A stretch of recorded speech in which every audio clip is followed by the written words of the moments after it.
Tracy Crone was going to go next in the RPM racing car, but did eventually get through, and that was down into the foxhole and Adenauer forced.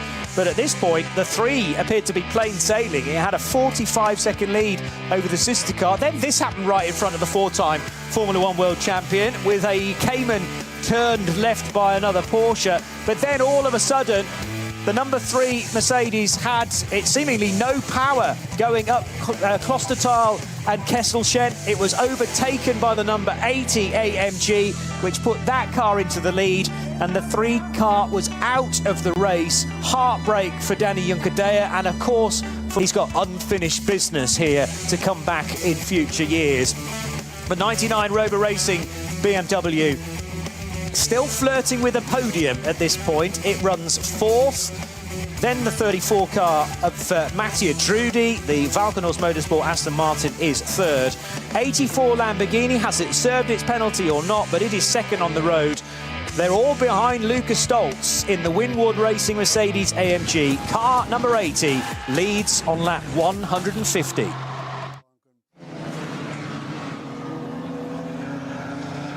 Eight minutes past 2, conditions more or less perfect. We have quite a lot of cloud cover around the Eiffel, but thankfully, well, as I peer out of the commentary box, no rain in the immediate vicinity of the commentary position. And the lead is 2 minutes and 37 seconds for Lucas Stoltz in his number 80 car.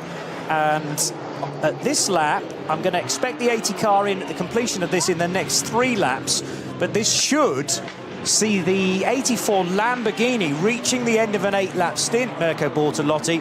I reckon he'll be into pit lane to do his final stop in the next... Where is he on the track? Well, actually, on the Dottinger Hor. No, a bit further round. So maybe in the next 5 minutes, that car will be coming in, Joe Bradley. Now, we postponed the class check because obviously there was a lot to update people with. They may be joining us for the final hour, but we always like to make everyone make sure that they're all up to speed with the class leaders. And I know you've got that covered. We've got our class leader run down. Just going to give you who is leading each class with less than an hour to go to the flag. We're going to start down the order. SP3 class is currently 150th overall in the running. It's car 277. It's driven by Michael Harris from Southampton. It's a BMW 318 Ti. And then we go up the order to find our next class leader, which is the SP8T class. It's car 59. It's in 124th place. It's the Dar Motorsport McLaren that we've just seen in the pits, actually. That was a nice bit of synergy there. Further up the field overall, in 110th place, we've got the number 380.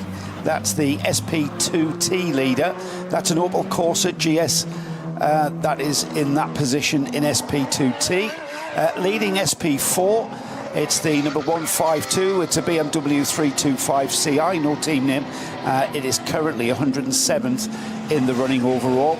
And then further up the field, we go to find our next class leader, which is the number 100. It's in 78th place overall. It's a BMW 325i class, and it is the number 1 BMW 325. No, sorry, it's the number 100 currently in that class lead. Further along, we've got the TCR leader, and that is the number 89. It's a Volkswagen Golf GTI. No team name for that one, and not far behind it is the second car in TCR. So that's a class battle, 37-second gap going towards the flag in the last 50 minutes or so. So TCR not over. They're currently 74th and 75th in the overall running order. Tom Coronel is still showing at the wheel of the number 19. That's leading the AT1 class. That's the Max Cruiser Racing Audi R8. And then in the V5 class, car 444 in 70th overall, it's the Adrenaline Motorsport Porsche Cayman. In first place in VT2 front wheel category, car 474. It's in 66th place overall. It's a Volkswagen Golf GTI, again, no team name. SP3T has the Audi TT, car 317, leading. SP Pro, the number 992. It's in 63rd overall. It's a Manthey Porsche. And then leading V6 in 50th place overall, it's car 448, and that is a Porsche Cayman. Again, no team name associated to that. The BMW M240i class is being led by the number 650. It's currently 54th overall. It's Adrenaline Motorsports BMW M240i, that's why it's in that class. However, that's a three-car battle going to the flag in 54th, 55th and 56th overall. In second place in that BMW class is the number 665. That's the GT Tyres BMW. It's 19 seconds in arrears, and then over 3 minutes behind is the number 669, the Kevin Motorsport BMW. So a three-car battle going for BMW M240i. I hope you can hear the round of applause just to interject. Is that for my class update? It's for your class rundown, Joe. And it's also for Kurt Ecker, who's just thrown the car graphic by Kurt Ecker Motorsport Porsche into the gravel. Accidentally, I assume. Maybe he did it deliberately just to get a rapturous round of applause, but he managed to reverse out of there, quite a deep gravel trap, get it going again, and the crowd went wild. He is something like 7th position. Drive, and of course four-wheel drive. Yeah. Was it ER or A? It's Ecker, so E-C-K-E. I mean, I sort of know where you're going with this, as in Eckentrieb. It's got an H on the front, hasn't it? Anyway, carry on. That number 500 is the Adrenaline Motorsport BMW 330i, 52nd place overall.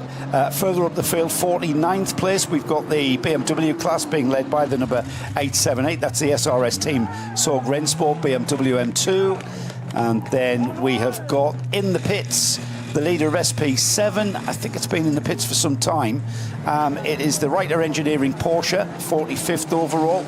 And then looking up the order for the SP4T class leader, the number 88, 32nd place overall. That's the Subaru WRX. That's in SP4T. And then we've got Cup 3 in 27th overall, car 962, the W&S Porsche 718 Cayman. The BMW M4 of Rilla and Schauk Power, that's leading SP10 in 26th place overall. And then we've got the Cup 2 class leader in the form of the number 900, and that's the Black Falcon Porsche. We're in SP9, but before we get to our overall leader, who is indeed our SP9 class leader, we've got SPX running in 5th place overall, and that is, of course, the number 81, the BMW M Motorsport Touring, the estate car, that BMW project doing tremendously well overall there, running 5th overall. And then, of course, the SP9 class leader is indeed our overall leader, and that at the moment is the number 80, the Winward Racing Mercedes. Lucas Stoltz at the wheel of that car with just over 46 minutes to go on the clock. It's 45, just ticked by quite nicely there. So Red Bull Team Abt pitted their Mirko Bortolotti driven Lamborghini Huracan bang on the money, as I suggested, 150 laps because they last pitted on 142. So I'm tracking this just about. I can do my 8 times table, although it's slightly out, of course. So 49 minutes were left on the clock. Therefore, it should have done a 2 minutes and 38 second pit stop. And I felt that was too fast to incorporate any sort of penalty. Yeah, I agree with that. Matt Riddle's out there in the country, timed there at 2 minutes 15. And he's suggesting that is no penalty has been taken there. Okay, we'll keep looking at the penalty board screen. There's a lot of cheering from Red Bull Team Abt as they got the car back out. It's listed as 3rd at the moment, but by the time the Walkenhorst Matthias Drudy driven number 34 Aston Martin comes in for its pit stop, those positions should be reversed. But I thought that it'd be very close if they'd served the penalty time, but they do not appear to have served the 86 seconds that were going to be added onto their time. Keep an eye on the screens. 2 minutes and 15 is going to worry me, Joe, because it shouldn't have been that short, even without the penalty. Well, I'm going to reach out to Matt Riddles again. How accurate are you, Matt? He's out there in the countryside. He's a stalwart spectator here, coming to this festival for the last decade or so for Matt. He's always here. Well, I could have been a minute out, but I reckon it came in with 49 minutes to go. Therefore, it's a 2 minute and 38 second stop. If not, 2 minutes 35, but 2:15 is if you come in with 40 to 41 minutes remaining in the race, and we're not even at that point. So let's leave that one out there. Build the drama into the end. Went out onto the track, its windscreen wiper was going, so down the Grand Prix circuit. Now we're riding on board with Lucas Stoltz in the number 80 Mercedes that's leading outright down the start-finish straight. intermittent windscreen wiper. We're not having it. Send that script back. It's way too out there, far too fanciful. But it's the Nürburgring and it's the 24 hours, and it always has a sting in the tail. Just ask one half of Windward Racing. They still lead, but now Lucas Stoltz is having to have the windscreen wipers on a pretty regular setting. Right, here's a little thing. Martin Pearson on a WhatsApp group saying Ab Lambo might be protesting the penalty like Grello did last year. Another theory, are they allowed to serve that penalty in the pits during the at the final stop, in the final hour? Or does it get added on at the end? Yeah, there is that. No, that's that other element. But let's see. It could well be that they're fighting it, not physically, but up in the control tower, speaking to the race stewards. But definitely a little thing that's just going to keep them on their toes. Don't relax yet, boys and girls out there, because the rain is becoming a little heavier. Not enough really for umbrellas, but certainly enough for screens that are already pretty dirty after 23 and a half hours of being out on the track. And it's it's just going to add another little element. It's whether or not the rain comes. We've actually got a bit of heat into the track temps now, so the tyres are well up to operating temperature. If the rain comes enough to start taking that tyre temp away from these cars, the car locks up, or does it lock up? You've got an ABS setting on these cars, remember, certainly on the GT3 cars, but it's how you can kind of feel the grip through the steering. And right now, I'm not seeing any of those cars going on to what I would call a wet line, where you go off the more rubbered, conventional textbook racing line. They're not doing that now, so there's plenty of grip there. Where this we're watching on the stream, the Mercedes, the Windward car, seems to be running this lap as he would do. But it's raining at Hatzenbach as well now, and I don't think it's significant enough to be creating spray from cars in front. But I do notice there are 3 or 4 running nose to tail that Lucas Stoltz is surely going to be catching.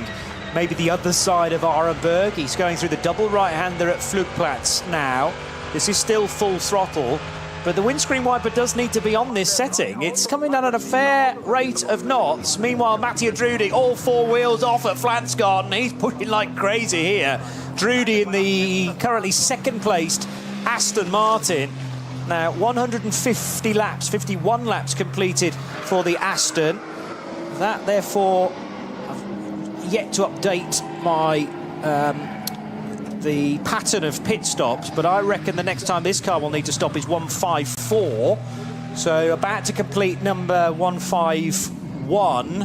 3 more laps to go, and it will need some fuel, because 8, 16, 24, yeah, it's going to need about half an hour's worth of fuel, probably. No, not that much. Maybe 10 minutes of fuel. This is quite close. I need to... No, I know. I can just see the crease in your brow. Right, we've got 39 minutes remaining on the clock, but don't forget, if the race leader comes through at 23 hours, 59 minutes and 40 seconds still to go, that means they all have to do another lap. And for some, the embarrassment of being stuck at Adenauer Bridge because you run out of fuel because you've just short calculated. So I think for all the teams, they have to put in pretty close to an extra lap's worth of fuel on those tanks, and we've been taking a look at how much fuel's been going on aboard. For a lot of them, it's a full tank to the end, and therefore it's about 100 litres, 95, 100 litres of fuel. And just remember, these aren't quick fill. These are from a pistol grip, petrol station style nozzle, so you don't want to put any extra fuel in, but you sort of need to. So they've really got to work out, where is the race leading car likely, when is it going to get to the finish line, will there be a further lap? And at the moment the lead is gargantuan for the number 80 Windward Racing Mercedes. They don't have to worry about anything too much, but what they do have to worry about is how much fuel to put in at their final stop, but they've got things under control. Yeah, so the Mercedes, because it's got such a lead, is going to come into pit lane with way more minutes left on the clock compared to the Aston Martin, so that gap's going to come down for Mattia Drudi. But as he completes lap 151, according to my calculation, 3 more laps. That's 8, 16, 24 minutes from now. So it's going to be about 15 minutes or so that Mattia Drudi is going to have fuel for. And 15 minutes is about a minute's worth of a stop.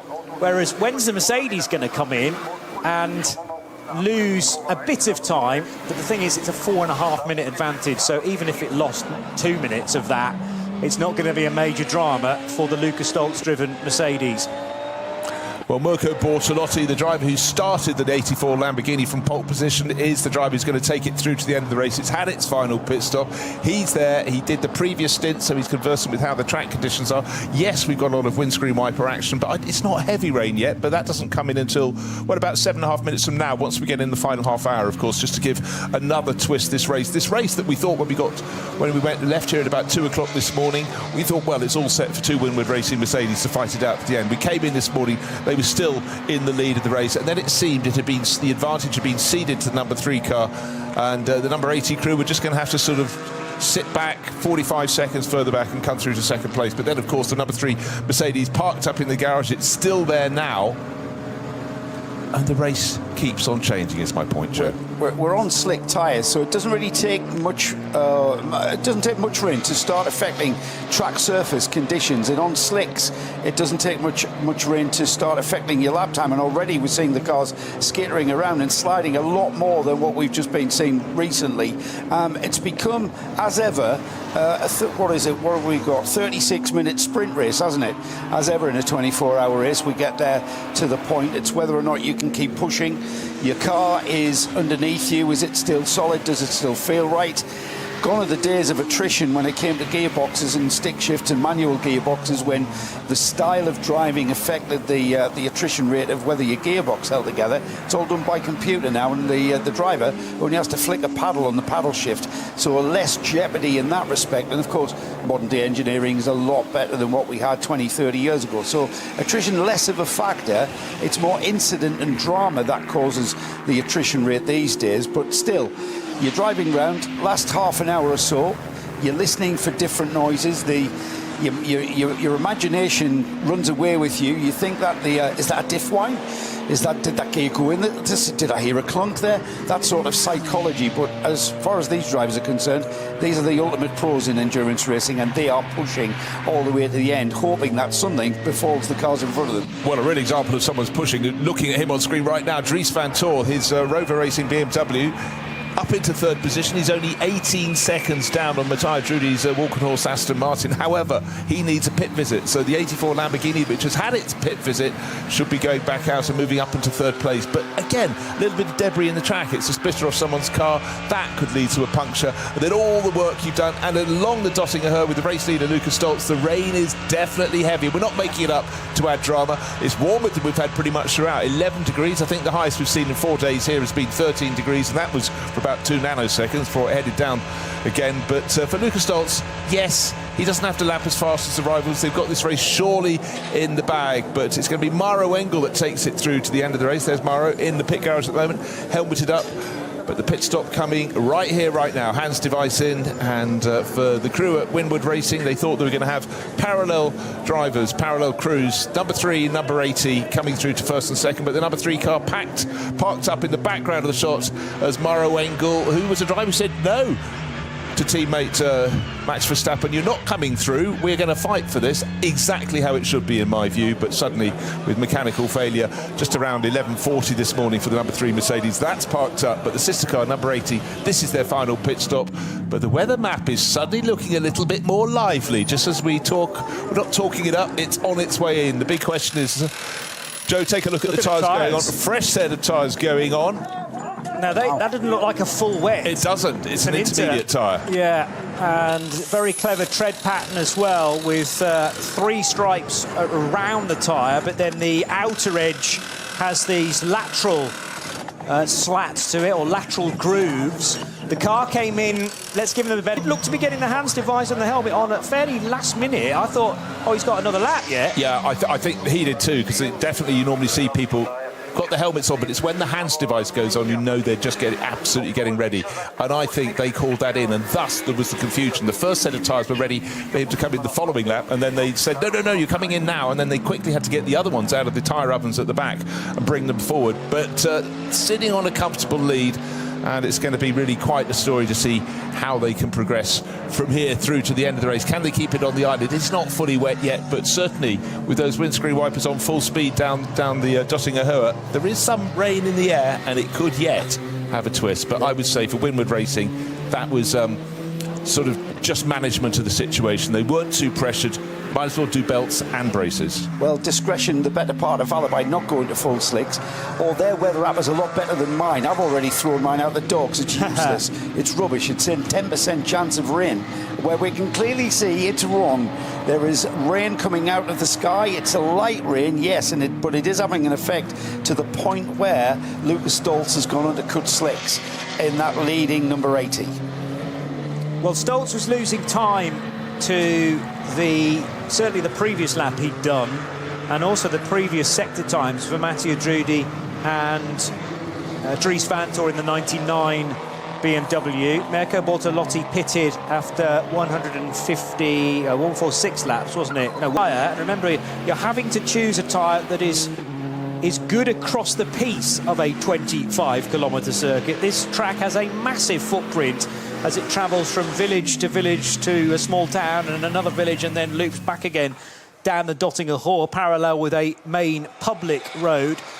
And in the end, Winward didn't have much time to be fully committed to their tyre choice, really relying on the information that Lucas Stoltz could feed back to them, probably on the inland. So this again is, let's have a look, 34 car. Yeah, it's about 2 laps earlier than I was expecting, but again, pitting earlier gives them more time in the pit stop. I would sense they're going to change tyres on this Aston as well. I hope we get a look at what tyres go on the Aston. What the cut slicks do, it gives you the grip performance of a slick tyre. However, the grooves allow you to get rid of the water, the water that is squeezed off the track from underneath the flat, bald tread of the slick tyre gets into the groove, so you dissipate the water out of your path. So that enables the tyre to bite into the tarmac and kind of in a molecular scientific way. The molecules of the tyre grip onto the molecules of the tarmac. That's pretty much how it works under a microscope scientifically. And those grooves allow that water to dissipate and get out of the way. The number 3 Mercedes is going to finish the race, or at least come out and attempt to do so, because helmet on, driver in. This is the car that's been sitting in the pit garage for, where are we now?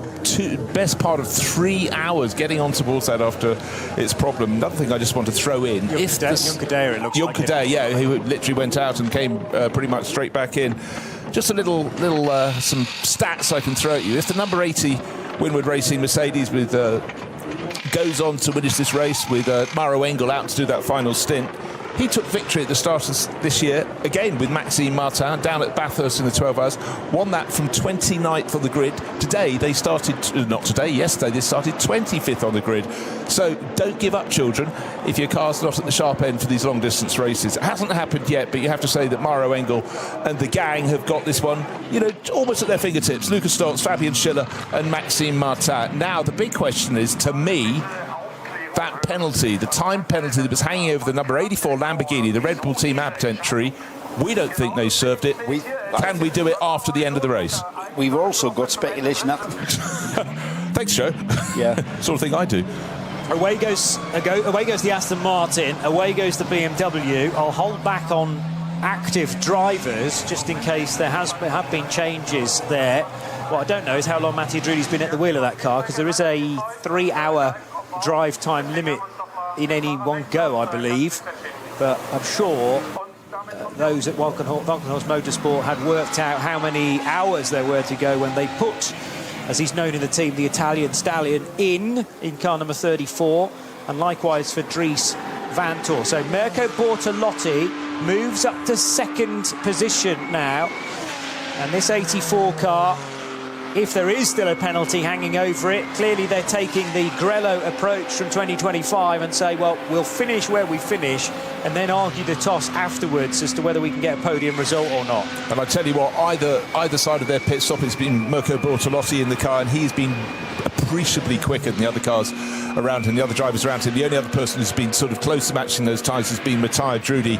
in the Walkenhorst Motorsport Aston Martin. Aston Martin feeling very comfortable. They're heading towards their best result here. 20 years of trying, and anything above 4th is the best result ever. And at the moment, you have to say they're heading, or are they, to third place. In the pits, though, with a seemingly a slightly longer pit stop, is the fourth place Rover Racing number 99 BMW. Dries Van Tor was really getting up to pace in that just towards the end of his stint. So 4 cars really in the overall mix. Next one down is Jens Klingmann. That's in the famous BMW M3 Touring 24H. That's the touring, the estate model BMW in a different class, but still just hot on their heels.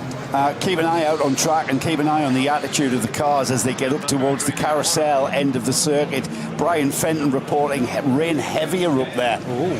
So there has been an incident at the carousel, which is now cleared, but the yellow flags at Marshall posts 143 and 144 as Danny Juncadella is sitting in the number 3 Verstappen Racing Mercedes AMG, ready to get going again. And here it is, tippy-toe stuff for Mauro Engel, and this is at Brunchen on his cut slick tyres for the number 80 car, but he's having to really be careful going through ice curva, which is slippery at the best of times. So he's already gone through the carousel, and now the marshals are warning Mauro that there's potential change of surface ahead of him with the red and yellow striped flags.